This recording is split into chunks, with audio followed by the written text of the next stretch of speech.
ગાંધીનગરના કંથારપુરા વડની આસપાસ થયેલા દબાણોને આખરે હટાવવામાં આવ્યા છે। દહેગામ મામલતદાર કચેરીની ટીમ અને પોલીસની ટીમ આજે દબાણ હટાવવા માટે પહોંચી હતી। વડની આસપાસ ગેરકાયદેસર લારી ગલ્લાવાળાઓ ઊભા રહે છે। પ્રશાસનની ટીમ દબાણ હટાવવા માટે અહીં પહોંચી તો લારી ગલ્લાવાળાઓએ વિરોધ કર્યો અને વૈકલ્પિક વ્યવસ્થા કરી આપવાની માંગ કરી।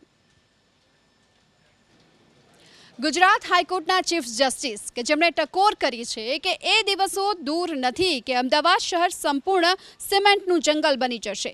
બ્રિજની કામગીરી માટે વૃક્ષો કાપવામાં આવતા અરજદારે હાઈકોર્ટમાં અરજી કરી। કોર્ટે અરજીનો સ્વીકાર કરી અને ટ્રાફિક અકસ્માત જેવા મુદ્દાઓ પણ આવરી લેવા સૂચના આપી।